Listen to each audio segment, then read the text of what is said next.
a 25% tariff on all cars that are not made in the United States. If they're made in the United States, there's absolutely no tariff. As President Trump's tariffs take effect, various industries share, in their own words, the impact on their operations and their bottom lines. As we head out to break, we take a look at the auto industry and how it's being affected by tariff policy. All right, 3 months after the auto tariffs kicked in, transaction prices are edging higher, with a couple of trends dictating which brands are charging more. The U.S. auto industry is under serious strain, and much of that pressure comes directly from Donald Trump's tariff policies. General Motors has already cut nearly 14,000 jobs and warned of up to $5 billion in annual losses tied to higher import costs, while production of some models like the Chevrolet Blazer has shifted to Mexico.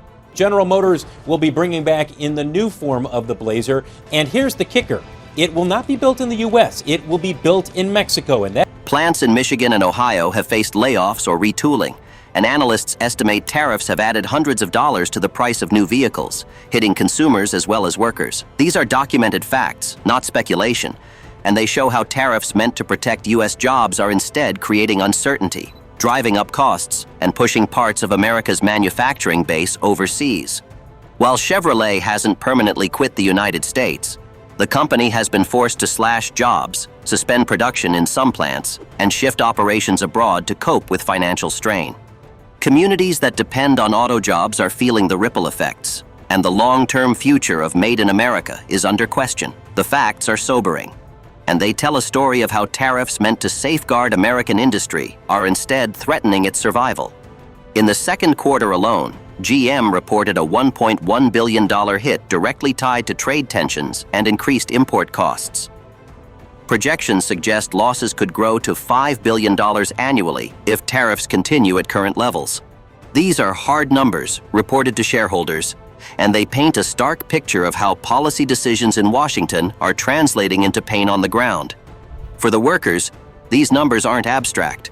They're life-changing. When GM cancels a shift or announces layoffs, entire families lose their stability. Paychecks disappear, mortgages fall behind, and health benefits vanish. In towns built around auto jobs, Flint, Michigan, Toledo, Ohio, Lordstown, these job cuts ripple outward. The diner near the plant loses customers. The trucking company hauling parts loses contracts. The small supplier factory down the road is forced to cut staff. An entire local economy feels the blow. This is the reality. When tariffs disrupt auto production, they don't just hit multinational companies, they hit everyday Americans who depend on these industries to put food on the table. At the same time, Wall Street's reaction shows the contradiction at the heart of this crisis. Initially, some investors welcomed GM's cost-cutting measures, viewing them as tough but necessary steps to protect shareholder value. GM's stock even saw brief gains after announcements of restructuring. But optimism faded quickly. When analysts dug deeper into the numbers, the outlook turned grim. Share prices tumbled, wiping out billions in market value. Why? Because investors understand that you can't cut your way to growth. If tariffs keep supply chains tangled and costs high, automakers can't compete globally, no matter how many jobs they slash at home. The financial markets have seen through the short-term spin, and what they see is fragility. The strain isn't limited to General Motors and Chevrolet. Other major manufacturers are also feeling the squeeze. Ford has warned investors that tariffs and supply chain disruptions could cost the company billions, forcing it to scale back production plans and reevaluate its North American operations. John Deere, the iconic farm equipment maker, has reported declining earnings as steel and aluminum tariffs drove up input costs, while global retaliatory tariffs hurt its export sales. Together, these examples show that Trump's trade policies have rippled far beyond one company, creating uncertainty across multiple sectors that traditionally form the backbone of American manufacturing. These challenges are not limited to heavy equipment and automakers. Campbell's Soup has projected an 18% to 21% drop in earnings per share for fiscal 2026, attributing roughly two-thirds of the decline directly to steel tariffs. Even electric vehicle maker Polestar is under pressure, reporting a massive $1.03 billion net loss in Q2 2025, driven by tariff-related costs and plummeting U.S. sales. The problem lies in the nature of modern auto manufacturing. Cars and trucks assembled in the United States are not made entirely from U.S.-produced parts. The Chevrolet Silverado, one of GM's best-selling trucks, is a perfect example. Its components come from Mexico, Canada, Japan, Germany, and beyond. Even when a vehicle rolls off the line in Indiana or Michigan, its parts may have crossed borders multiple times. Tariffs turn this system of just-in-time deliveries into a bureaucratic nightmare. Every crossing becomes more expensive, every shipment more uncertain. Instead of protecting U.S. jobs, tariffs increase costs for U.S. factories, making it cheaper to shift production elsewhere. And that's exactly what's happening. GM has begun expanding operations in Mexico and South Korea, where labor costs are lower and tariff pressure is weaker. These aren't rumors.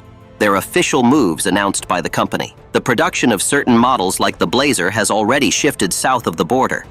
For American workers, this feels like betrayal.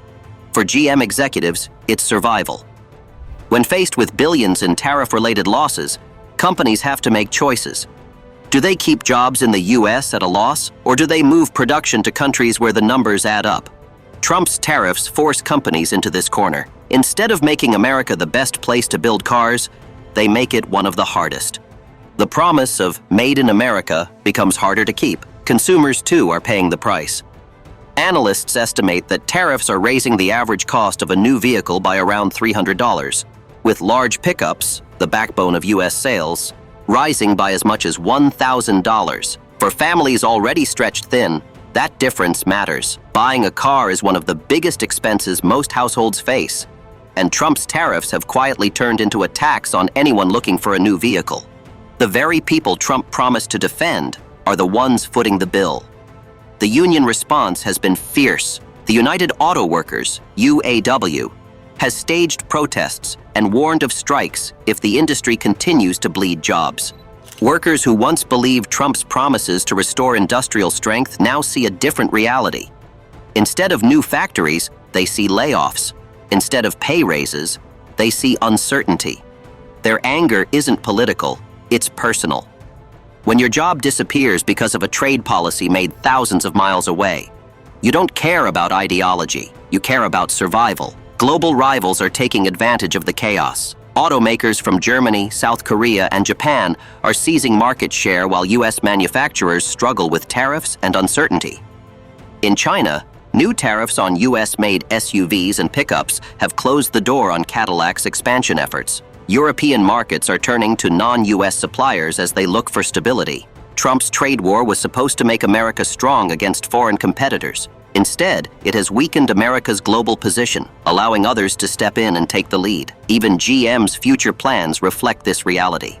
While the company has promised a $4 billion investment to reintroduce some models to U.S. assembly lines by 2027, those jobs are years away and far fewer than what has already been lost. In the meantime, GM is leaning more heavily on plants abroad, especially in Mexico, where wages are a fraction of U.S. levels. This isn't speculation. It's the company's publicly stated strategy. Executives frame it as adaptation, but the underlying cause is clear. Tariffs have made it too costly to keep everything in the United States. This crisis highlights a fundamental misunderstanding in Trump's approach to trade. Tariffs might sound simple, tax imports to protect local jobs. But in industries with deeply interconnected supply chains, tariffs act like a sledgehammer smashing through fragile systems.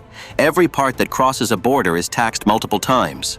Every delay adds cost. Companies designed for efficiency are suddenly bogged down in red tape. Trump's tariffs weren't a scalpel targeting unfair trade practices. They were a blunt weapon that ended up hitting America hardest. The question is where this leaves the U.S. auto industry. It hasn't collapsed entirely. Chevrolet hasn't abandoned the country completely, and GM isn't bankrupt. But the warning signs are flashing red. Job losses are real. Plant shutdowns are real. Production shifts abroad are real. These are not predictions. They're facts already unfolding. If tariffs continue, the risk is that more companies will follow the same path, reducing their U.S. footprint in order to survive. Once those jobs leave, history shows they rarely come back. It's important to be clear. Not every challenge in the auto industry is caused by tariffs. Automation, changing consumer preferences, and the transition to electric vehicles all play roles. But tariffs have poured fuel on the fire. Instead of giving American manufacturers breathing room to adapt, they have suffocated them with higher costs and unpredictable rules. At a moment when the industry needed stability, Trump gave it chaos. The livelihoods at stake are not just numbers on a spreadsheet. They're the people in Detroit, Toledo, and Flint. They're the suppliers in small towns across the Midwest. They're the truck drivers hauling parts, the diner owners serving factory workers, the families saving for college with paychecks that may no longer come. When we talk about tariffs, we're talking about their lives. And right now, their lives are being upended by policies that were supposed to protect them. Trump insists that if tariffs go away, it will be a total disaster. But the evidence points the other way. It is the tariffs themselves that are causing the disaster. Job losses, higher costs, and weakened competitiveness. The courts have already ruled that many of these tariffs were enacted illegally, bypassing Congress under dubious claims of national emergency. Even conservative judges have rejected Trump's arguments.